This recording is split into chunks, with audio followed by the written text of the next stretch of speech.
नमस्कार प्यारे दोस्तों, पीसीएस वाणी में आपका बहुत बहुत स्वागत है। दोस्तों, हमने पॉलिटिकल साइंस सीरीज़ यानी नागरिक शास्त्र सीरीज़ प्रारंभ की है, जो कि टीएचडी, पीएचडी और असिस्टेंट प्रोफेसर के एग्ज़ाम के दृष्टिकोण से बहुत ही महत्वपूर्ण है। दोस्तों, ये प्रीवियस ईयर में जो क्वेश्चन आए हुए हैं उनका हमने नोट्स बना लिया है और आपके सामने उसका डिस्क्राइब करेंगे, ठीक है। अतः आप इस वीडियो को पूरा ज़रूर देखिए। इससे पहले हमने पॉलिटिकल साइंस सीरीज़ के 13 वीडियो अपलोड कर दिए हैं इस चैनल पर, ठीक है। तो आप जा कर के उन वीडियो को ज़रूर देखिए, वो बहुत ही महत्वपूर्ण वीडियो हैं, ठीक। और आज का वीडियो अब शुरू करते हैं। इसमें दोस्तों जो क्वेश्चन होंगे अभी तक सभी टॉपिक से रिलेटेड हैं, ठीक है ना, विविध हैं। तो पहला क्वेश्चन है, कठोर संविधान वह है जो विधि निर्माण की समान प्रक्रिया, ठीक है, से संशोधित नहीं हो सकता है। दोस्तों, जो कठोर संविधान है वो दोस्तों अमेरिका में है, ठीक है। जो अमेरिका का संविधान है वो कठोर संविधान है। जो भारतीय संविधान है कठोर नहीं है दोस्तों, ठीक। दोनों का मिश्रण है, लचीलेपन और कठोर का मिश्रण है भारतीय संविधान। यहाँ पर जो मतलब संशोधन होता है, आसानी संशोधन किया जा सकता है। मतलब 3 तरीके से संशोधन यहाँ होता है दोस्तों। तो मतलब साधारण बहुमत से भी होता है, और जो है 2/3 मतलब जो संसद होती है उसके 2/3 बहुमत से भी होता है, ठीक है। तो लेकिन अमेरिका में क्या होता है दोस्तों, वहाँ का जो संविधान है वो समान विधि से यानी समान विधि के निर्माण की प्रक्रिया से संशोधित नहीं किया जा सकता, ठीक है। अमेरिका का संविधान पहला संविधान है जो लिखित संविधान है दोस्तों। अमेरिका का संविधान, ठीक है, लिखित संविधान है, ठीक है। विश्व का पहला संविधान है जो लिखित संविधान है। ये क्वेश्चन पूछा जाता है कि विश्व का पहला लिखित संविधान किस देश का है, तो अमेरिका का लिखित संविधान है। अमेरिका में कठोर संविधान है, ठीक है। अब आगे चलते हैं दोस्तों। आपको बताते चलें कि अमेरिका के संविधान में कुल अभी तक जो संशोधन हुए 27 संशोधन हुए हैं। यहाँ समझ सकते हैं कि वहाँ का संविधान कितना कठोर है, ठीक है। जो भारत का संविधान है दोस्तों, भारत से जो संशोधन होता है अनुच्छेद 368 के तहत भारतीय संविधान में संशोधन किया जा सकता है, ठीक है। अब आगे चलते हैं। इंग्लैंड में कोई संविधान नहीं है। इंग्लैंड में कोई संविधान, ऐसी बात किसने कही थी? डी टाकविले ने। डी टाकविले ने क्या कहा था? इंग्लैंड में कोई संविधान नहीं है, ठीक है दोस्तों। डी टाकविले स्वतंत्रता और समानता को परस्पर विरोधी मानते हैं। ये स्वतंत्रता और समानता को एक दूसरे से संबंधित नहीं मानते हैं, ठीक है। आगे चलते हैं। स्वतंत्रता और समानता का जो हम चैप्टर पढ़े थे, ठीक है, पूर्व के वीडियो जो अपलोड हैं उस पर इसकी बात हो चुकी है, ठीक है। आगे चलते हैं। संविधान के बिना राज्य नहीं होगा बल्कि वहाँ अराजकता का शासन होगा। ये बात जेलिनेक ने कहा है। जेलिनेक एक विचारक थे, उन्होंने कहा है संविधान के बिना कोई राज्य नहीं होगा, ठीक है, बल्कि वह अराजकता का शासन। अगर संविधान नहीं होगा तो वहाँ अराजकता का शासन हो सकता है, ठीक है दोस्तों। फिलिबस्टरिंग एक मतलब व्यवस्था है दोस्तों, इसका प्रयोग अमेरिका में किया जाता है। फिलिबस्टरिंग दोस्तों ये एक ऐसी व्यवस्था है जो सीनेट वहाँ की होती है अमेरिका की दोस्तों। वो किसी संविधान जो मतलब जो है वहाँ के बिल होते हैं, ठीक है, वो जो अगर वो चाहती है कि बिल उनके मतलब पक्ष में नहीं है तो वो क्या करती है कि लंबी प्रक्रिया एक अपनाती है, एक लंबी बहस करती है जिससे उस बिल को रोका जा सके। फिलिबस्टरिंग एक ऐसी व्यवस्था है जिसके तहत वो एक लंबी बहस को जन्म देती है। एक लंबी बहस उसमें की जाती है जिससे जो कानून बनने वाला है उसको रोका जा सके, ठीक है। इसके तहत ऐसा प्रयोग किया जाता है। अमेरिका में दोस्तों सीनेट इसका प्रयोग करती है, ठीक है। यदि ईश्वर अस्पृश्यता को सहन करते हैं तो मैं ऐसे ईश्वर को कदापि स्वीकार नहीं करूँगा, ठीक है। वो ये बात किसने कहा था? लोकमान्य तिलक, ठीक है। बाल गंगाधर तिलक दोस्तों कहते हैं कि यदि अस्पृश्यता का मतलब होता है छुआछूत, कि अगर ईश्वर छुआछूत को सहन करते हैं तो मैं ऐसे ईश्वर को कभी ईश्वर के रूप में स्वीकार नहीं करूँगा। ठीक है, मैं ईश्वर के रूप में स्वीकार उन्हें नहीं, कदापि नहीं कर सकता। अब देखिए दोस्तों, जो लोकमान्य तिलक थे इनके बारे में कुछ तथ्य जान लेते हैं। दोस्तों, जो बाल गंगाधर तिलक थे इनका जन्म महाराष्ट्र में होता है, रत्नागिरी में, महाराष्ट्र में। ठीक दोस्तों, इन्होंने 2 पत्रिकाएं प्रारंभ की थी। ठीक है, जिनका एक का नाम था केसरी, ठीक है, और दूसरे का नाम था मराठा। मराठा और केसरी नामक 2 पत्रिकाएं इन्होंने प्रारंभ की थी। और दोस्तों, इन्होंने गणपति उत्सव, शिवाजी उत्सव प्रारंभ किया था महाराष्ट्र में। गणपति उत्सव और शिवाजी उत्सव, ठीक है ना, इन्होंने प्रारंभ किया था। ठीक है, इन्होंने कहा था दोस्तों, स्वराज हमारा जन्मसिद्ध अधिकार है और हम इसे लेकर रहेंगे। बाल गंगाधर तिलक कहते हैं स्वराज हमारा स्वराज की बात करते हैं ये, ठीक है, और कहते हैं स्वराज हमारा जन्मसिद्ध अधिकार है और इसे हम लेकर के रहेंगे। ठीक है, ये दोस्तों जो इनका कार्य था, ठीक है ना, काल था इनका 1856 से, 1856 में इनका जन्म होता है और 1920 में इनकी डेथ हो जाती है। ठीक है दोस्तों, इस बाल गंगाधर तिलक को सर वेलेंटाइन सिरोल, ठीक है,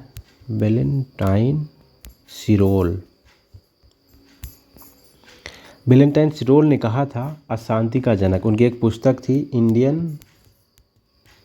वेलेंटाइन सिरोल की एक पुस्तक का नाम है इंडियन अनरेस्ट। वेलेंटाइन की पुस्तक का नाम है इंडियन अनरेस्ट। इस पर उन्होंने कहा था बाल गंगाधर तिलक को भारतीय अशांति के जनक। क्या कहा था? भारतीय अशांति के जनक कहा था। ठीक है, क्यों कहा था? इन्होंने कहा था कि ये जनता में जो है द्वेष फैला रहे हैं, विद्रोह की भावना फैला रहे हैं। ठीक है, आगे दोस्तों एक क्वेश्चन और इनसे बनता है एग्जाम में जो पूछा जाता है, ये जो कांग्रेस थी दोस्तों, कांग्रेस के गरम दल के समर्थक थे। ठीक है, कांग्रेस में जो 2 दल के लोग थे, जिसमें मतलब एक नरम दल के लोग थे, एक गरम दल। ठीक है ना, तो बाल पाल, ठीक है, लाल, ये मतलब बाल पाल और लाल, इनसे मतलब ये तीनों जो है दोस्तों गरम दल के थे। बाल गंगाधर तिलक मतलब बाल, लाला लाजपत राय हो गए ये लाल। ठीक है ना, और दोस्तों जो पाल थे वो बिपिन चंद्र पाल थे।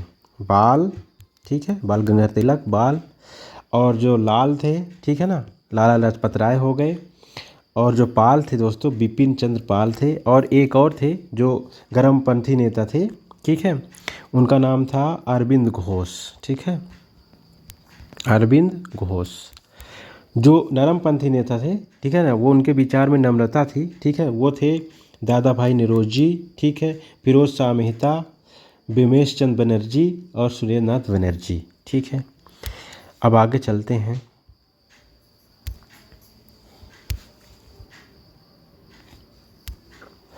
किस अधिनियम में भारतीय प्रशासन में भागीदारी की नींव डाली गई? ठीक है, जो भारतीय प्रशासन में भागीदारी की नींव पड़ी थी, भारत परिषद अधिनियम 1961। ठीक है, 1961 का तो जो भारतीय परिषद अधिनियम था, ठीक है, उस पर भारतीय प्रशासन की भागीदारी की नींव पड़ी थी। इसी समय दोस्तों मतलब जो लॉर्ड कैनिंग ने लॉर्ड कैनिंग थे इस समय 1961 में वायसराय, तो विभागीय प्रणाली की बात नींव डाली थी। विभागीय प्रणाली अपनाई गई थी इसी शासन में। ठीक है, आगे चलते हैं।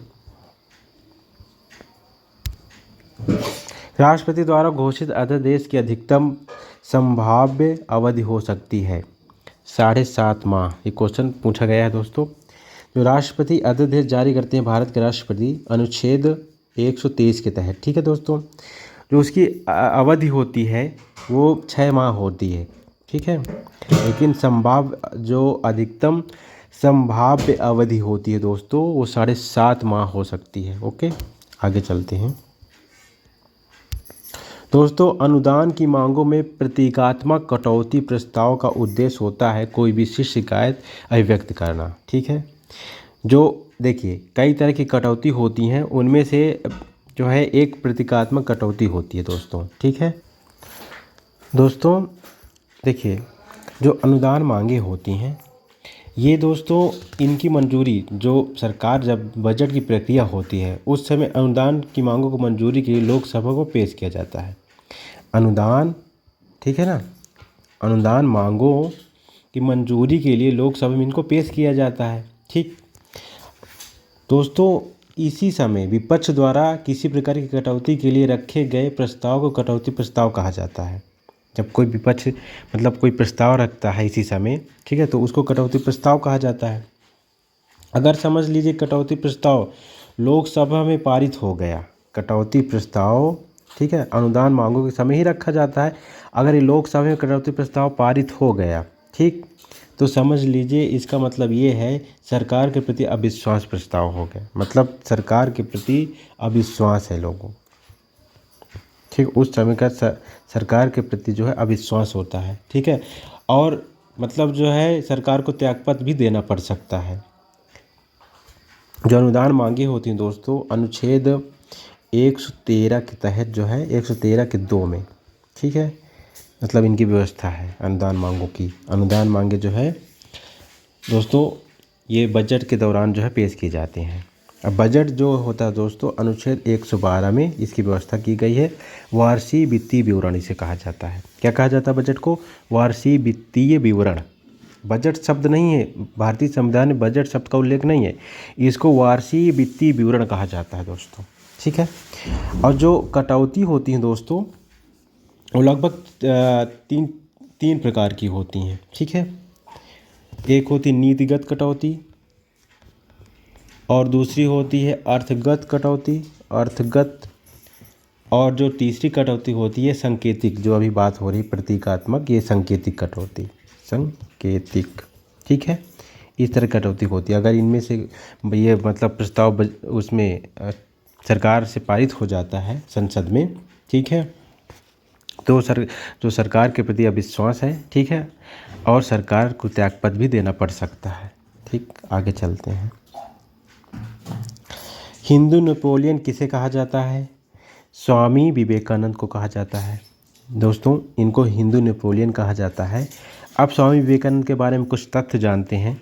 इनके बचपन का नाम नरेंद्र दत्त था। क्या था? नरेंद्र दत्त। स्वामी विवेकानंद के बचपन का नाम क्या था? नरेंद्र दत्त। ठीक दोस्तों, इनका जन्म जो है 1863 में कलकत्ता में होता है और इनकी मृत्यु 1902 में हो जाती है, मात्र 39 साल में। ठीक है, इनके गुरु का नाम परमहंस था। ठीक है दोस्तों, इनके गुरु जो थे उनका नाम था रामकृष्ण परमहंस। इनके गुरु का नाम रामकृष्ण परमहंस था दोस्तों। इन्होंने 1897 में एक संस्था का स्थापित की थी जिसका नाम था रामकृष्ण मिशन, कलकत्ता में। दोस्तों इन्होंने इससे क्वेश्चन पूछा गया, रामकृष्ण मिशन नामक एक संस्था स्थापित की थी कलकत्ता में 1897 में। ठीक है दोस्तों, ये क्वेश्चन बहुत इम्पोर्टेंट है और ये पूछा भी जाता है अक्सर। दिसंबर 1893 में इन्होंने शिकागो में आयोजित, शिकागो अमेरिका, ठीक है, शिकागो अमेरिका में आयोजित, ठीक, एक विश्व धर्म सम्मेलन था दोस्तों, उस पर इन्होंने बहुत ओजस्वी भाषण दिया था। ये क्वेश्चन बहुत बार पूछा जाता है। ठीक है, 1893 में दोस्तों शिकागो के विश्व धर्म सम्मेलन में इन्होंने बहुत ओजस्वी भाषण दिया था। ठीक, अब आगे चलते हैं। स्वामी विवेकानंद से संबंधित जो भी प्रश्न बनते हैं हमने चार्ट में बता दिया है, इससे संबंधित वीडियो हम अपलोड करेंगे। ठीक है, अलग अलग जो है जो विचारक हैं उनसे संबंधित हम वीडियो अपलोड करेंगे। कोई भारतीय, अब अगला नेक्स्ट क्वेश्चन है, कोई भारतीय राष्ट्रीय कांग्रेस की स्थापना नहीं कर सकता था। दोस्तों आपको पता होगा 1885 में राष्ट्रीय कांग्रेस की स्थापना हुई थी 28 दिसंबर 1885 में। ठीक, एयू होम ने किया था उसकी स्थापना, ह्यूम ने, एयू होम, उनका नाम क्या था, एयू ह्यूम, एयू होम ने कांग्रेस की स्थापना की थी। और जो उनके अध्यक्ष, प्रथम अध्यक्ष, वो जो है बनर्जी थे, डब्ल्यू बनर्जी। ठीक है। अब दोस्तों, जो गोपाल कृष्ण गोखले ने कहा था, कोई भारतीय राष्ट्रीय कांग्रेस की स्थापना नहीं कर सकता है। गोपाल कृष्ण गोखले दोस्तों, इन जो महात्मा गांधी थे तो वो इनको राजनीतिक गुरु मानते थे अपना। ठीक, गोपाल कृष्ण गोखले को महात्मा गांधी जी अपना राजनीतिक गुरु मानते थे। गोपाल कृष्ण गोखले का जन्म दोस्तों 1866 में, कुछ 60, इनसे संबंधित कुछ 60 में, मतलब जो इनका डिटेल जानते हैं, इनके जीवन परिचय। 1866 में बम्बई में इनका जन्म हुआ था दोस्तों। ठीक, और जो जाने जाते हैं, इनकी पुस्तक थी। ठीक, भारत सेवक समाज। पुस्तक क्या मतलब, मतलब भारत सेवक समाज की इन्होंने स्थापना की थी। Indian servant society, Indian servant society की स्थापना इन्होंने 1905 में की थी। इंडियन सर्वेंट सोसाइटी की स्थापना कब की थी? 1905 में। इनकी जो पत्रिका थी सुधारक, ये पूछी जाती है एग्जाम में, सुधारक। ठीक है। और इनके गुरु का नाम रनाडे, इनके गुरु का नाम रनाडे था। ठीक है ना। अब आगे चलते हैं दोस्तों। भारत में प्रतिनिधात्मक संस्थाओं की शुरुआत, पहली बार शुरू की गई थी भारत परिषद अधिनियम 1961 के द्वारा। ठीक है ना। जो प्रतिनिधात्मक संस्थाओं की शुरुआत इस समय की गई थी। ओके दोस्तों, आगे चलते हैं। भारत का संविधान अत्यंत परिसंघीय है, एपलेबी ने कहा था। इसलिए कहा था दोस्तों क्योंकि देखिए, भारत में जो व्यवस्था है, जो लोकतांत्रिक व्यवस्था यहाँ पर है, संघात्मक है दोस्तों। कैसी है? संघात्मक। शासन प्रणाली है दोस्तों यहाँ की, संघात्मक है, लेकिन पूर्णतया संघात्मक नहीं है, पूर्ण रूप से संघात्मक नहीं है। ठीक है, परिसंघी कहा था, इसीलिए एपीलेबी ने इस भारतीय संविधान को परिसंघी कहा था। ओके, आगे चलते हैं। वह परिसंघ जो साथ में ही उसमें प्रबल केंद्रीकरण की प्रवृत्ति है, जेनिंग ने कहा था। मतलब परिसंघ वहाँ है जिसमें मतलब केंद्रीकरण की प्रवृत्ति भी हो। ठीक है, परिसंघ मतलब जो है, मतलब केंद्रीकरण भी हो ज़्यादा। ठीक है, जैसे कि जो देखिए हमने बताया था पूर्व के वीडियो में, जो एकात्मक सरकार होती है, एक संघात्मक सरकार होती है। ठीक है, शासन प्रणालियाँ होती है लोकतांत्रिक, उसमें एकात्मक शासन प्रणाली और संघात्मक होती है।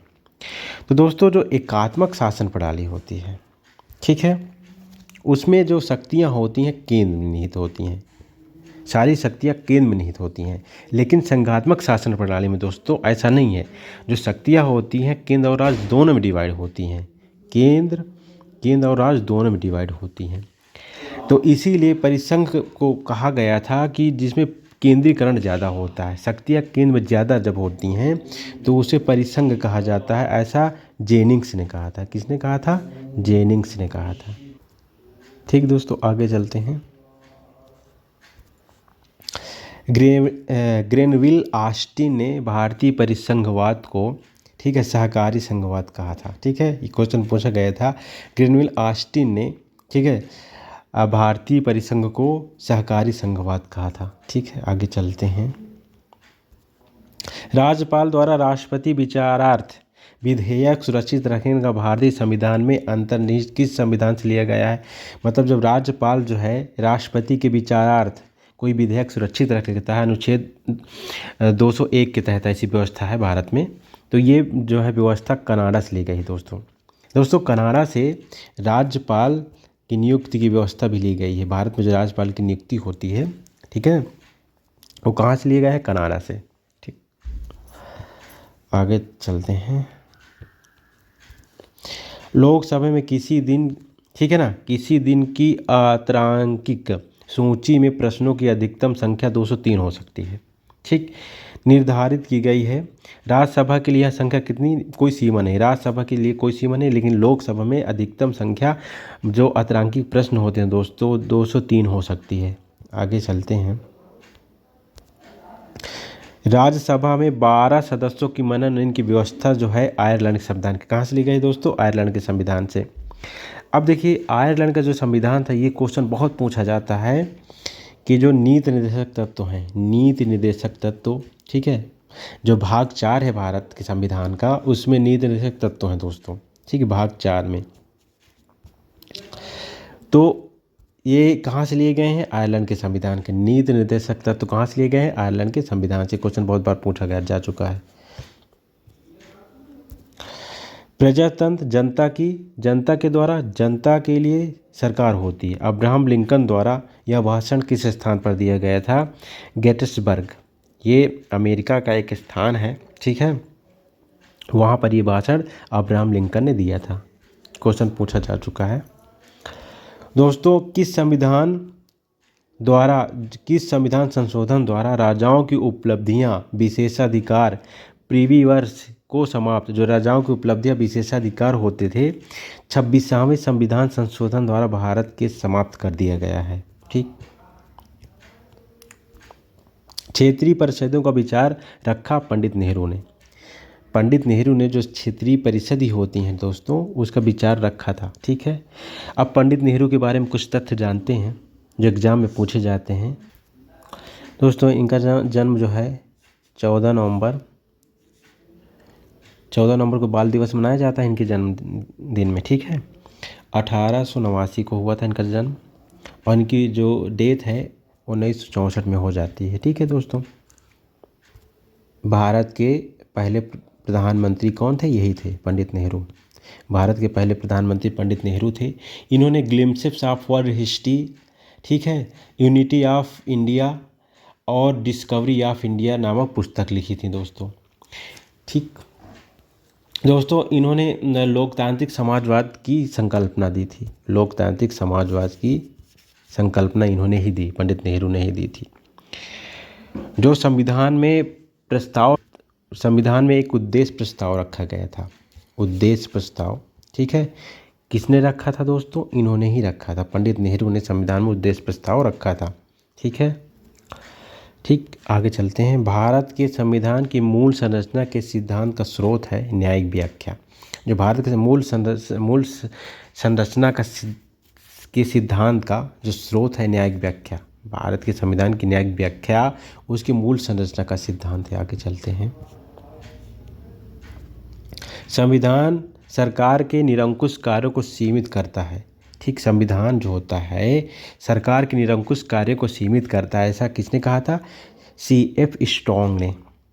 मुस्लिम लीग कब स्वशासन को अपने लक्ष्य के रूप में स्वीकार किया, 1912 ने।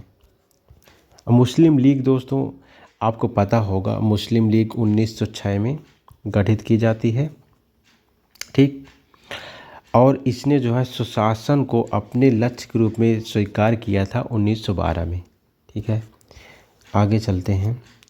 अब मुस्लिम लीग के जो गठन किए थे, इसकी स्थापना दोस्तों ख्वाजा सलीम उल्लाह ने की थी, ठीक। क्या नाम था उनका, सलीम उल्लाह,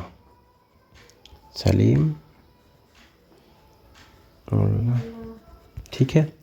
ख्वाजा सलीम उल्लाह ने मुस्लिम लीग की स्थापना ढाका में 1906 में की थी, ओके। इससे क्वेश्चन पूछा जाता है। आगे चलते हैं। भारतीय राष्ट्रीय कांग्रेस को एक राजनीतिक दल के रूप में कार्य करना प्रारंभ किया था। जो भारतीय राष्ट्रीय कांग्रेस था एक राजनीतिक दल के रूप में कार्य प्रारंभ किया था नागपुर अधिवेशन से, ठीक है। ये दोस्तों 1920 में होता है, और दोस्तों नागपुर अधिवेशन में ही, ठीक है, जो असहयोग आंदोलन था, असहयोग आंदोलन महात्मा गांधी ने प्रारंभ किया था, तो इसका प्रस्ताव नागपुर अधिवेशन 1920 में ही पारित होता है। और इसके बाद जो है दोस्तों असहयोग आंदोलन प्रारंभ होता है 1920 में ही, महात्मा गांधी ने प्रारंभ किया था। 22 में चौरी चौरा कांड जब हो जाता है 1922 में, उसी समय असहयोग आंदोलन बंद कर दिया जाता है, ठीक है, जिसमें से मतलब जो है लगभग 22 पुलिसकर्मी जो है जल करके मर गए थे चौरी चौरा में, जो गोरखपुर में है, ठीक है। दोस्तों, भारत के संसदीय इतिहास के प्रथम बहिर्गमन का नेतृत्व किसने किया था? फिरोज शाह मेहता। ये जो नरमपंथी नेता थे, ये नरमपंथी नेता थे दोस्तों, फिरोज शाह मेहता। बम्बई प्रेसिडेंट एसोसिएशन की स्थापना भी इन्होंने की थी, वो एक संस्थापक भी थे। भारत के संसदीय इतिहास में प्रथम बहिर्गमन का नेतृत्व इन्होंने ही जो है नेतृत्व किया था। ठीक है, संसद में इतिहास प्रथम बहिर्गमन, ठीक है, का नेतृत्व किसने किया था? फिरोज शाह मेहता। ये क्वेश्चन पूछा गया है, सारे क्वेश्चन पूछे जा चुके हैं एग्जाम में। एक अच्छी सरकार कभी भी सुशासन के लिए एक अच्छा अनुकल्प नहीं होती है। ठीक है, एक अच्छी सरकार सुशासन के लिए अच्छा मतलब विकल्प नहीं है। तो इसका ये बात जो है स्वामी दयानंद सरस्वती ने की थी। ठीक है, स्वामी दयानंद सरस्वती आर्य समाज के संस्थापक हैं दोस्तों। इनके बारे में आपको बताते हैं कुछ पॉइंट जो एग्जाम में पूछे जाते हैं स्वामी दयानंद सरस्वती के बारे में। इनका नाम दोस्तों, जो इनके बचपन का नाम था मूल शंकर था। क्या नाम था? मूल शंकर। स्वामी दयानंद सरस्वती के बचपन का मूल शंकर था। इनके गुरु बिरजानंद थे, गुरु बिरजानंद। ठीक, और दोस्तों इन्होंने एक पुस्तक मतलब की रचना की थी जिसका नाम था सत्यार्थ प्रकाश। बहुत बार पूछी गई, सत्यार्थ प्रकाश। इन्होंने एक पुस्तक की रचना की, कई पुस्तक लिखी थी इन्होंने, लेकिन मतलब जो पूछी जाती है एग्जाम में सत्यार्थ प्रकाश है। ऋग्वेदादि भाष भूमिका नामक पुस्तक भी इन्होंने लिखी थी, वो भी पूछी जाती है एग्जाम में दोस्तों। और जो मतलब सबसे महत्वपूर्ण प्रश्न है जो अक्सर एग्जाम में पूछा जाता है, इन्होंने 1875 में आर्य समाज की स्थापना की थी। ठीक है, आर्य समाज की स्थापना इन्होंने बम्बई में की थी, लेकिन जो इसका मुख्यालय था दोस्तों आर्य समाज का लाहौर में था। ठीक है, स्थापना बम्बई में की थी, लाहौर में इसका मुख्यालय था। 1877 में मुख्यालय लाहौर में बनाया गया था। ठीक है दोस्तों, इन्हें भारत का मार्टिन लूथर किंग भी कहा जाता है। मार्टिन लूथर किंग भी कहा जाता है। धर्म सुधारक थे ये दोस्तों, इसीलिए धर्म सुधार सामाजिक सुधार आंदोलन इन्होंने प्रारंभ किया था, इसी के लिए इनको मार्टिन लूथर किंग भी कहा जाता था। और ये दयानंद सरस्वती ने स्वराज शब्द का पहली बार प्रयोग किया था। स्वराज शब्द का पहली बार इन्होंने ही प्रयोग किया था। अब आगे चलते हैं। भारत का प्रथम गैर कांग्रेसी राष्ट्रपति कौन था? बीबी गिरी थे। ठीक, बीबी गिरी दोस्तों, इससे संबंधित तथ्य जान लेते हैं क्या है। दोस्तों जो बीबी गिरी थे ये भारत के चौथे क्रम के राष्ट्रपति थे। ठीक है, इसके पहले दोस्तों डॉक्टर राजेंद्र प्रसाद, सर्वपल्ली राधाकृष्णन और जाकिर हुसैन राष्ट्रपति बन चुके थे। ठीक, राजेंद्र प्रसाद, सर्वपल्ली राधाकृष्णन और जाकिर हुसैन राष्ट्रपति थे इसके पहले, ये चौथे राष्ट्रपति थे। दोस्तों क्या था कि जाकिर हुसैन की मृत्यु हो जाती है। जाकिर हुसैन जो भारत के पहले मुस्लिम राष्ट्रपति थे, इनकी मृत्यु होने के बाद इनको प्रथम कार्यवाहक राष्ट्रपति बनाया जाता है। बीबी गिरी भारत के प्रथम कार्यवाहक राष्ट्रपति भी थे। ठीक है, क्वेश्चन पूछा जाता है। ठीक, अब देखिए इनसे संबंधित कुछ तथ्य हैं दोस्तों, और वो क्या हैं दोस्तों। ये बीबी गिरी राष्ट्रपति जो बनने के बाद, ठीक दोस्तों, बीबी गिरी राष्ट्रपति का चुनाव लड़ने के लिए, ठीक है, राष्ट्रपति का चुनाव लड़ने के लिए ये कार्यवाहक राष्ट्रपति से त्यागपत्र दे देते हैं, जिसकी जगह पर एम हिदायतुल्लाह, ठीक है ना, नाम था दोस्तों ये एम हिदायतुल्लाह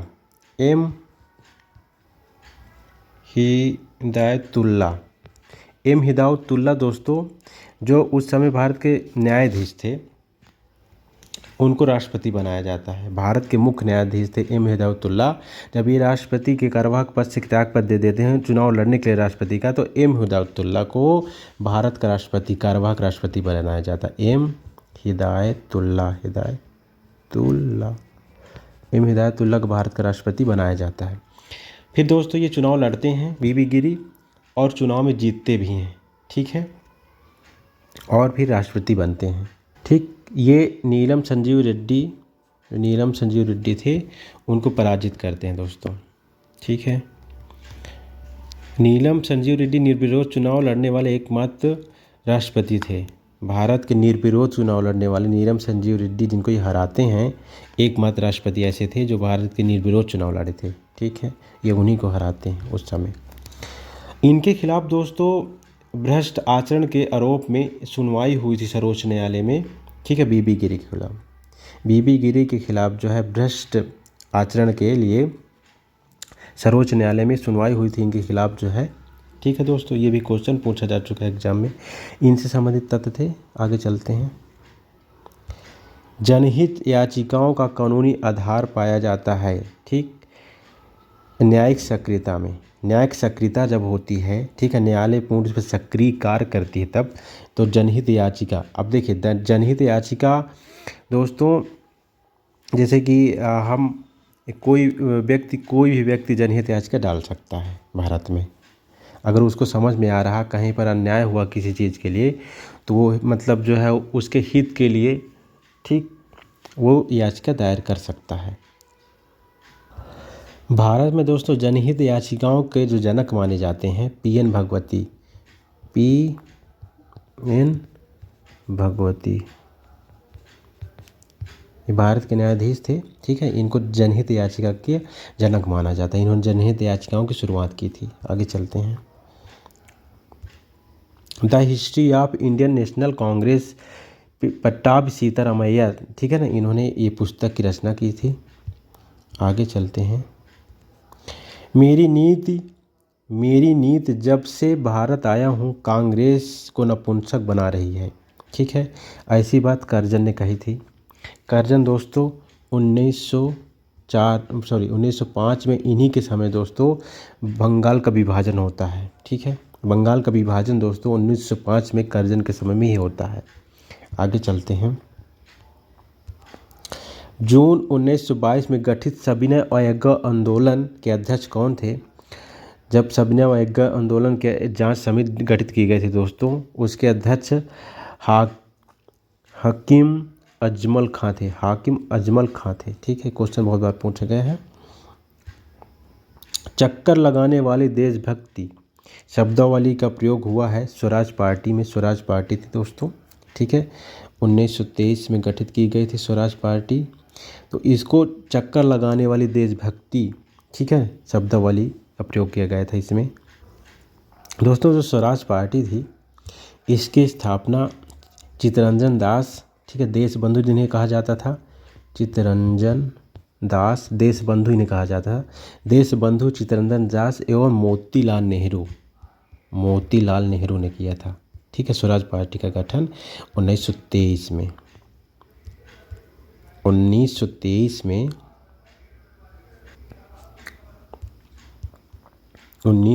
में दोस्तों स्वराज पार्टी के गठन देश बंधु चित्तरंजन दास एवं मोतीलाल नेहरू, ठीक है, पंडित जवाहरलाल नेहरू के पिताजी थे मोतीलाल नेहरू, इन्होंने गठन किया था। आगे चलते हैं। दावा की वैधता की जांच पड़ताल करना संबंधित है अधिकार परीक्षा से। जो संविधान के उपचारों का अधिकार है, संविधान के उपचारों का अधिकार है अनुच्छेद 32 में। ठीक है, संविधान के संवैधानिक उपचारों का अधिकार, संवैधानिक उपचारों का अधिकार में अधिकार परीक्षा होती है दोस्तों। उसमें 5 तरह की रीटें होती हैं दोस्तों, 5 तरह की रीटें होती हैं, उनको जो है मतलब जो है दायर किया जा सकता है उच्च, सर्वोच्च न्यायालय और उच्च दोनों में। ठीक, संवैधानिक उपचारों के अधिकार को, ठीक है, भीमराव अंबेडकर ने भारत के संविधान की आत्मा कहा था। तो संवैधानिक उपचारों के अधिकार अनुच्छेद 32 में हैं। ठीक है, अनुच्छेद 32 में है दोस्तों। इनको BR अम्बेडकर ने, ठीक, भारत संविधान की आत्मा कहा था, भारतीय संविधान की आत्मा कहा था। ठीक, इसमें दोस्तों पहला जो रीति होती है उसका नाम है बंदी प्रत्यक्षीकरण। बंदी प्रत्यक्षीकरण, अधिकार परीक्षा जो ये है, अधिकार परीक्षा, परमादेश, अधिकार परीक्षा के बाद परमादेश,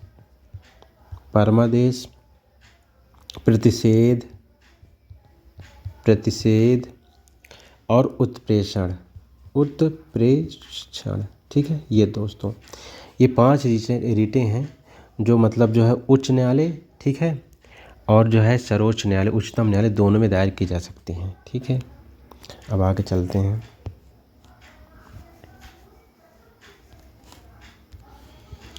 प्रदत्त विधायन की व्यवस्था से किसकी शक्तियों में वृद्धि हुई है? नौकरशाही।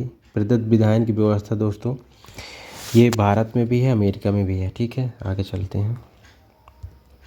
किसने लोकतंत्र को एक जीवन शैली के रूप में कहा है? लोकतंत्र एक जीवन शैली है, टीबी स्मिथ ने कहा है। क्वेश्चन पूछा जा चुका है, ये सारे क्वेश्चन पूछे गए हैं। जेएस मिल ने अधिकतम व्यक्तियों के अधिकतम सुख का सिद्धांत नैतिकता के आधार पर दिया था। देखिए दोस्तों, जो बेंथम थे उन्होंने एक सिद्धांत दिया था, अधिकतम व्यक्तियों का अधिकतम कल्याण। ठीक, जेएस मिल ने अधिकतम व्यक्तियों का अधिकतम सुख का सिद्धांत नैतिकता के आधार पर दिया था। आगे चलते हैं। नौकरशाही संस्थात्मक प्रजातंत्र का मूल है, मॉरिसन ने कहा था। मॉरिसन, ठीक है। नौकरशाही को संस्थात्मक प्रजातंत्र का मूल, जो मतलब जो है लोकतांत्रिक व्यवस्था है दोस्तों, इसकी जो शासन प्रणालियाँ होती हैं उसमें से संसदात्मक अध्यक्षात्मक होती हैं दो। हमने कल के वीडियो में बताया था, संसदात्मक और अध्यक्षात्मक। संसदात्मक शासन प्रणाली भारत में है और अध्यक्षात्मक शासन प्रणाली अमेरिका में है। ठीक है। जीबी तिलक राजनीति में उग्रवादी, ठीक है, पर सामाजिक क्षेत्र में अनुग्रवादी थे। मतलब राजनीति में उग्रवादी थे और सामाजिक जो क्षेत्र में उदारवादी थे। वही बाल गंगाधर तिलक दोस्तों। ये इन्होंने होम रूल आंदोलन प्रारंभ किया था, होम रूल, ठीक है, आंदोलन 1916 में। ठीक है, एनी बेसेंट बाद में इसके मतलब जो है साथ में इनके आती हैं। ठीक है, ये ऐसे व्यक्ति थे जो कांग्रेस के कभी अध्यक्ष नहीं बन पाए थे। एक बार बने थे, लेकिन जो है सिरोल के खिलाफ इनका जो मुकदमा था, ये बाद में वहाँ चले जाते हैं लंदन, इस वजह से उसके मतलब जो सदस्यता नहीं ले, मतलब अध्यक्ष के लिए नॉमिनेट कर लिया जाता है, लेकिन वहाँ जाने की वजह से ये मतलब जो है उसमें उसकी मतलब बैठ नहीं पाते हैं। ठीक है। कार्ल मार्क्स ने ब्रिटिश राज्य को भारत में विध्वंसात्मक एवं पतनोन्मुखी कहा था। जो कार्ल मार्क्स थे दोस्तों, जानते हैं ना कार्ल मार्क्स, वर्ग विभेद का सिद्धांत दिया था। ये मतलब जो है राज्य को शोषणकारी संस्था मानते हैं। कार्ल मार्क्स बहुत फेमस है, ऐतिहासिक भौतिकवाद की बात करते हैं। ठीक, तो इन्होंने ब्रिटिश राज्य जो भारत में था उसको विध्वंसात्मक और पतोन्मुखी मतलब जो है पतन कर रहा भारत का, ऐसा कहा था इन्होंने, अच्छा नहीं कहा था। गांधी इरविन समझौता की मध्यस्थता तेज बहादुर सप्रू ने की थी 1931 में। गांधी और इरविन समझौता जो होता है उसकी मध्यस्थता किसने की थी? तेज बहादुर सप्रू ने। ठीक है, आगे चलते हैं। भारत के लिए एकमात्र आशा जन सम्मान से है, उच्च वर्ग भौतिक और नैतिक दृष्टि से मृत है। स्वामी विवेकानंद स्वामी ने ऐसी बात कही थी, जन सम्मान की बात कही थी, उच्च वर्ग को इन्होंने अच्छा नहीं कहा था, वो नैतिक एवं भौतिक रूप से मृत बताया था उसको। तिलक ने किसे भारत का हीरा कहा था? गोपाल कृष्ण गोखले को बाल गंगाधर तिलक ने भारत का हीरा कहा था। ठीक, आगे चलते हैं। लिखित और अलिखित संविधानों के बीच केवल मात्रा का भेद है, प्रकार का नहीं। गार्नर ने ऐसी बात कही थी। आगे चलते हैं। सुरक्षात्मक लोकतंत्र, ठीक है, जो सुरक्षात्मक लोकतंत्र की बात जॉन लॉक करते हैं। जॉन लॉक के बारे में तो बताया था हमने, ये उदारवाद के जनक थे दोस्तों।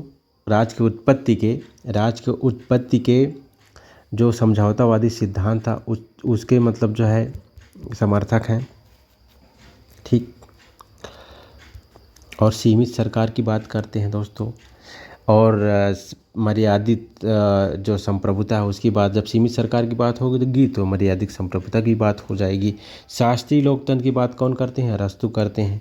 विकासात्मक लोकतंत्र की बात रूसो करते हैं। अरस्तु के बारे में तो आपको पता है ये दोस्तों, अरस्तु जो राज्य है ये राज्य को प्राकृतिक संस्था मानते हैं, स्वाभाविक संस्था मानते हैं। ठीक है, भी एक मतलब जो है उसका मतलब विकास हुआ है। और रूसो दोस्तों ये भी राज्य की उत्पत्ति के समझौतावादी सिद्धांत के समर्थक हैं। सोशल कॉन्ट्रैक्ट नामक पुस्तक लिखी थी इन्होंने। ठीक, पीपुल्स लोकतंत्र लेनिन मतलब जो है दोस्तों जानते ही हैं, जो कार्ल मार्क्स थे उनके जो विचारों को, ठीक, वैज्ञानिक समाजवाद, जो कार्ल मार्क्स ने वैज्ञानिक समाजवाद का समर्थन किया था, उसी के जनक है। वैज्ञानिक समाजवाद के जनक कौन है? Karl Marx. तो उनके विचारों को लेनिन ने आगे बढ़ाया था। ठीक है, पीपुल्स लोकतंत्र की बात करते हैं। जनवादी लोकतंत्र जो लेनिन बात करते हैं, यही जनवादी लोकतंत्र की बात भी दोस्तों कार्ल मार्क्स करते हैं। जनवादी लोकतंत्र की बात कौन करता है? Karl Marx. और जो रूसो थे, लोकप्रिय संप्रभुता की बात करते हैं, लोकप्रिय संप्रभुता की, ठीक है। बहुल लोकतंत्र की बात कौन करता है? रॉबर्ट ए डॉल। बहुल लोकतंत्र की बात कौन करता है? रॉबर्ट ए डॉल, ठीक है। किसने प्रबंधकीय क्रांति की बात की थी? James Burnham. प्रबंधकीय क्रांति की बात जेम्स बर्नहैम ने की थी। 1905 में किसने कांग्रेस मंच से ब्रिटिश साम्राज्यवाद के अंतर्गत स्वराज की मांग उठाई थी? ठीक है, गोखले ने। 1905 में ही दोस्तों इन्होंने, बताया नहीं था हमने, इंडियन सर्वेंट सोसाइटी की स्थापना की थी। इंडियन सर्वेंट सोसाइटी की स्थापना गोपाल कृष्ण गोखले ने की थी, ठीक है। आगे चलते हैं। भारत में न्यायिक समीक्षा का आधार है कानून द्वारा स्थापित प्रक्रिया। न्यायिक समीक्षा न्यायिक समीक्षा जो होती है 1937 में, न्यायिक पुनरावलोकन जिसे कहते हैं, ये 137 अनुच्छेद 137 के तहत न्यायिक पुनरावलोकन की व्यवस्था है भारत में। मतलब कई अनुच्छेदों में, लेकिन जो माना जाता है 137 के अंतर्गत दोस्तों ये जो है कानून द्वारा स्थापित प्रक्रिया के आधार पर ही न्यायिक पुनरावलोकन होता है। आगे चलते हैं। न्यायिक पुनरावलोकन का मतलब ये है कि अगर जो सर्वोच्च न्यायालय है वो समझती है कि हमने कोई गलती कर दी है, तो रिव्यू पिटीशन दायर होता है 137 अनुच्छेद के तहत, और वो दोबारा उस मामले की मतलब जांच करती है, ठीक है। जीवन के अधिकार सिर्फ कानून द्वारा स्थापित प्रक्रिया के आधार पर हटाया जा सकता है, अन्यथा नहीं। जीवन के अधिकार को सिर्फ कानून द्वारा स्थापित प्रक्रिया के आधार पर ही हटाया जा सकता है, अन्यथा नहीं। जीवन का अधिकार दोस्तों अनुच्छेद 21 में है, जो भारतीय अनुच्छेद है उसमें जीवन का अधिकार है दोस्तों 21 में। भारतीय संविधान अधिक कठोर, अधिक लचीले के मध्य एक अच्छा संतुलन स्थापित करता है। केसी हुयर ने कहा था, केसी हुयर ने भारत को जो भारतीय संविधान को अर्ध संघात्मक कहा था, अर्ध संघात्मक। इन्होंने लचीले और कठोर के मध्य संतुलन की बात कही है। अधिक प्रमुख पुस्तकें हैं दोस्तों, इनको जानते हैं। ऑन लिबर्टी पुस्तक की रचना मिल ने की थी। व्यक्तिवादी समर्थक है, जो व्यक्तिवादी विचारधारा के समर्थक हैं दोस्तों, मिल, जीएस मिल। इन्होंने ऑन लिबर्टी पुस्तक लिखी थी। Principle of political obligation, principle of political obligation Green ने लिखा था। कल्याणकारी राज के समर्थक हैं, आदर्शवादी विचारक हैं दोस्तों ग्रीन। सकारात्मक स्वतंत्रता की बात करते हैं, उदारवादी विचारक भी हैं दोस्तों, ठीक है। ग्रामर ऑफ पॉलिटिक्स लास्की भी सकारात्मक स्वतंत्रता की बात करते हैं। ये दोस्तों बहुलवादी संप्रभुता की बात करते हैं, ठीक, और कल्याणकारी राज की बात करते हैं। A theory of justice John Rawls ने, इन्होंने न्याय का सिद्धांत दिया था दोस्तों, न्याय के प्रतिनिधात्मक सिद्धांत दिया था दोस्तों इन्होंने, और न्याय के सिद्धांत में उदारवाद को इन्होंने शामिल किया था, उदारवादी विचारधारा को शामिल किया था। इन्होंने अपने न्याय के सिद्धांत में सामाजिक समझौता को भी शामिल किया था, ठीक है। लोगों के अज्ञान के पर्दे की बात कही थी, अज्ञान के पर्दे की बात भी इन्होंने ही कही थी, जॉन रॉल्स ने। आगे चलते हैं। Open society and it's enemies, open society and it's enemies की रचना कार्ल पापर ने की थी, ठीक है। डेमोक्रेटिक थियरी, ठीक है, सीबी मैकफर्सन। स्वतंत्रता, ये सकारात्मक स्वतंत्रता की बात करते हैं, ठीक है। The English constitution, Walter Bagehot, the English constitution, ठीक है। पार्टी पॉलिटिक्स की रचना आइवर जेनिंग्स ने किया था, पार्टी पॉलिटिक्स की रचना आइवर जेनिंग्स ने की थी। Constitution structure of the Commonwealth, constitution structure of the Commonwealth की रचना हुयर ने की थी, ठीक है। भारतीय संविधान को अर्ध संघात्मक कहते हैं, ये भारत को संविधान को। फेडरलिज्म एंड कॉन्स्टिट्यूशन, लिविंगस्टोन्स ने कहा था, ठीक है। जो पुस्तक थी federalism and constitutional change, federalism and constitutional change की रचना लिविंगस्टोन ने की थी, ठीक है। आगे चलते हैं। संसदीय जनतंत्र में प्रधानमंत्री शक्ति और उत्तरदायित्व का मुख्य केंद्र बिंदु होता है। पंडित जवाहरलाल नेहरू ने ऐसी बात कही थी। ठीक है, आगे चलते हैं। द मॉडर्न स्टेट, ये को पुस्तक बहुत बार पूछी गई। जो मॉडर्न स्टेट मैकाइवर ने, ठीक है ना, इन्होंने रक्त संबंध की बात की थी ना। रक्त संबंध से मतलब जो है समाज जन होता है, समाज से फिर जो है राज्य बनता है। रक्त संबंध से एक समाज बनता है और समाज से राज्य बनता है। मैकाइवर ने ऐसी बात कही थी। ये राज्य के विकासवादी, जो राज्य के उत्पत्ति के विकासवादी सिद्धांत की बात करते हैं। इनकी पुस्तक का नाम है द मॉडर्न स्टेट। लेवियाथन, ये हॉब्स की रचना है। ठीक है, निरंकुश प्रभुसत्ता की बात करते हैं लेवियाथन।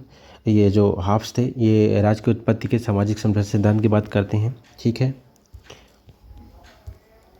सोशल कॉन्ट्रैक्ट पुस्तक की रचना रूसो ने की थी। रूसो के बारे में बता चुके हैं।